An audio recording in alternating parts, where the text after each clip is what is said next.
Hello नमस्कार दोस्तों, आज हम इस वीडियो में महादानवीर कर्ण के बारे में बताएंगे।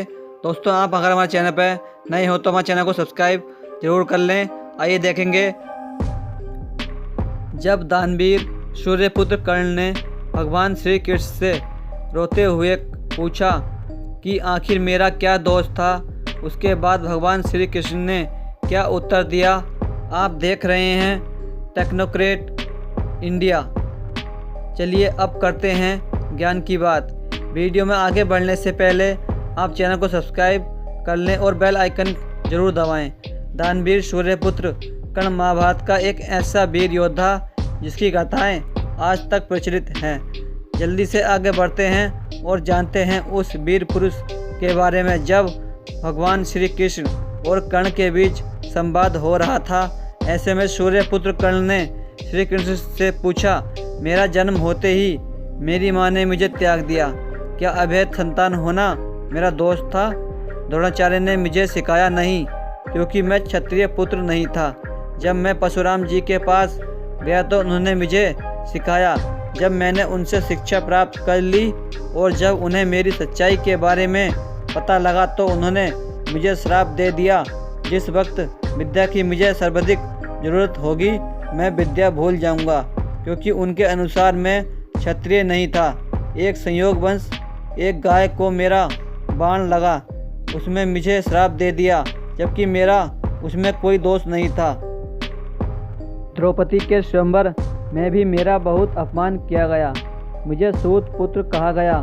माता कुंती ने मुझे आखिर में जन्म का रहस्य बताया और उसमें भी माता ने दान में अपने 5 बेटों को बचाने के लिए कहा। मुझे जो कुछ भी प्राप्त हुआ वह दुर्योधन से ही प्राप्त हुआ। अगर मैं उसकी तरफ से लड़ा तो मैं गलत कहाँ हूँ? वासुदेव। ऐसे में भगवान श्री कृष्ण ने उत्तर दिया, हे राधे, मेरा जन्म कारागार में हुआ। जन्म से पहले ही मृत्यु मेरी प्रतीक्षा में घात लगाए बैठी थी। जिस रात मेरा जन्म हुआ उसी रात मैं माता पिता से अलग हो गया।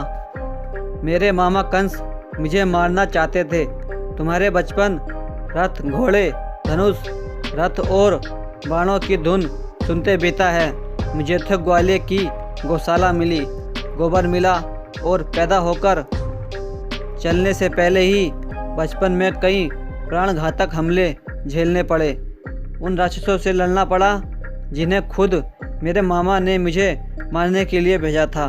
कोई सेना नहीं, कोई शिक्षा नहीं, लोगों से ताने ही मिले कि उनकी समस्या का कारण मैं हूँ। तुम्हारे गुरु जब तुम्हारे शौर्य की तारीफ कर रहे थे, मुझे उस उम्र में कोई शिक्षा नहीं मिली।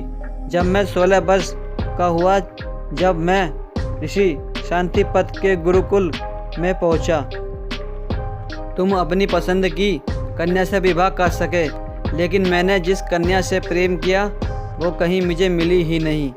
मुझे उनसे विवाह करने पड़े जिन्हें मेरी चाह थी या जिनको मैंने राक्षसों से बचाया था। मेरे पूरे समाज को यमुना से हटाकर दूर समुद्र के किनारे बसना पड़ा, जिन्हें उनसे जरासंध से बचाने के लिए मुझे ऐसा करना पड़ा। रण से पलायन करने के कारण मुझे रणछोड़ भगोड़ा भी कहा गया। यदि दुर्योधन युद्ध जीत भी चाहता है तो तुम्हें बहुत श्रेय मिलेगा।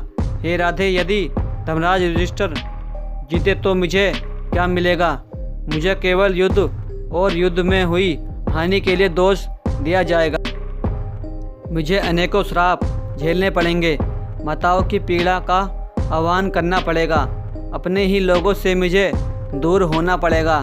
एक बात का स्मरण रहे राधे, हर किसी को जिंदगी चुनौतियाँ देती है, जिंदगी किसी के भी साथ न्याय नहीं करती।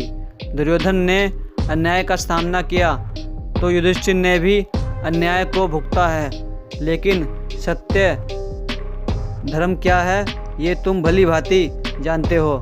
कोई बात नहीं, अगर हमारा थोड़ा भी अपमान हो, जो हमारा अधिकार है वो ना मिले तो कोई बात नहीं, लेकिन महत्व उस बात का है कि उस समय संकट का सामना कैसे करते हैं।